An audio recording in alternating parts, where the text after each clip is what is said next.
Hello, and welcome to this episode on my channel. Today, I promised myself that I would record this intro to the video because try it and see where it goes.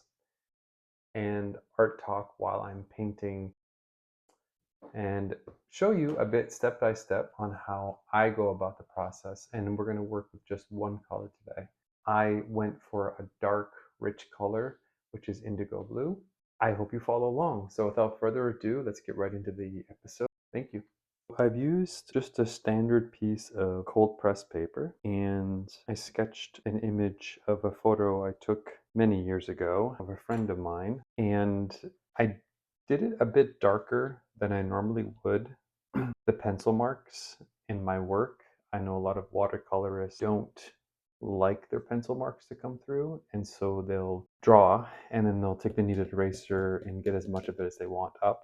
In this case, I did push down a little harder than normal on the paper because I wanted it to show up on the video. And for me, I like that contemporary feel, so it doesn't bother me as much. If you don't like the pencil marks, then definitely don't go as dark as I did here. To a simple monochromatic watercolor piece. And the reason I'm doing monochromatic is, one, it's a great way to learn some of the tools that we need for doing watercolor. And in this case, it's paper, brushes, and pigments. I'm using tube paint today, indigo being my first love. I started using this years ago when I was doing my watercolor, and I fell in love with it. And most people don't really touch it because it dominates everything on in your palette. So you have to use it very sparingly. But for a monochromatic painting, I think it gives us this beautiful contrast that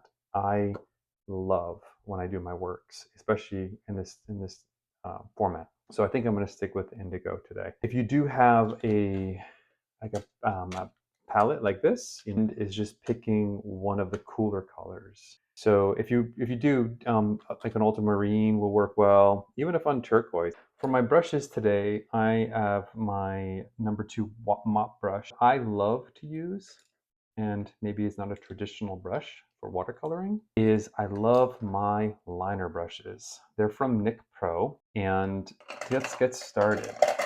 Where I start is more of a feeling. So he has a shadow here on the side of his face. Now, some people like to wet the paper before. I have 2 jars of water here. I have one where I rinse the brush off initially, and then the second one, which is mostly clean. This is a really fun paint. Normally I don't paint directly from a tube, but we're doing something really fun today. So let's see. Let's just start with this and give it a nice, I'm going to pick up some more of that pigment. Now I want the water full, so not dragging the paint, just having a lot of fun with it.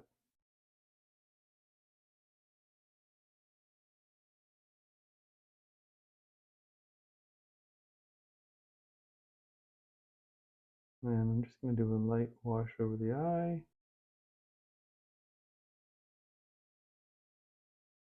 I want that area to be. I'm just dropping in the paint. We're going to go over this again. This is sort of the first layer. A lot of people wouldn't even make it this dark in the beginning. I tend to break the rules a little bit and see where it goes. I'm not going to really get detailed on his eyeball right now. I'm just going to give it like this. I'm going to bring this. I'm going to wait for this to dry. Now I like, I know it's a big no-no in the world of watercolor. No blooms. Blooms are bad. I disagree with that 100%.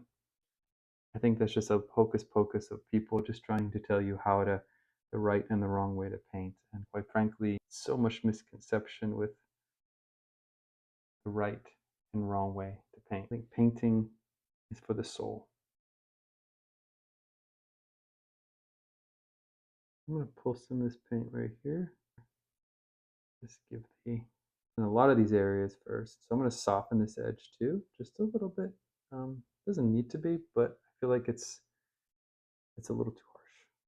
There, see, it's already coming together, and that only took just a few strokes. I haven't done his eyeball yet. I'm very messy when it comes to watercolor. And a fun story about this type of watercoloring is that this was the very first experimentation of watercolor for me when I first fell in love with it.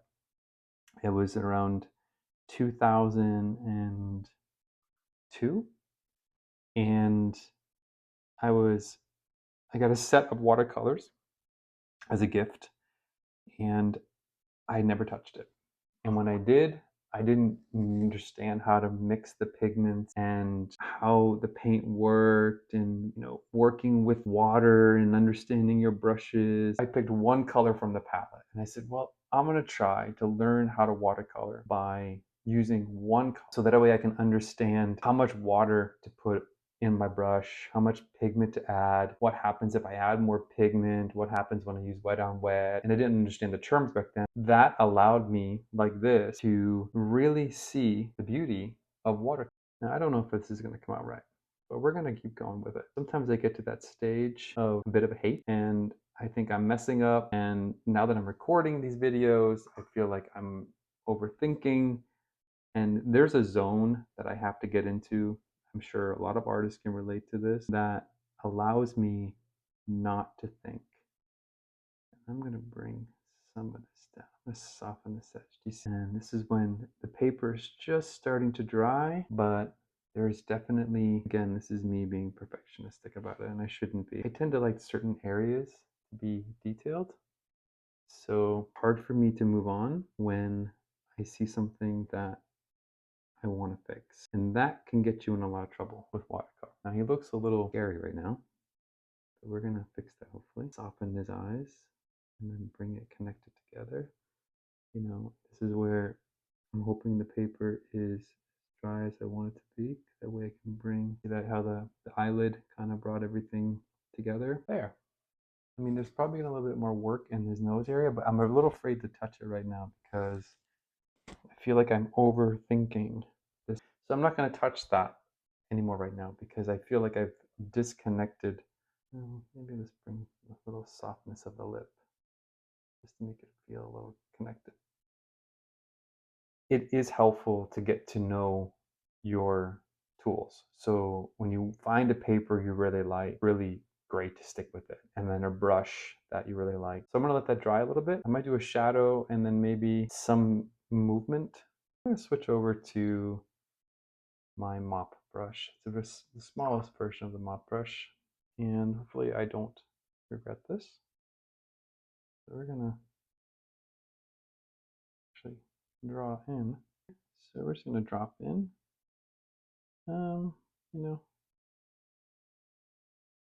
come up here, and we can make this area a little lighter.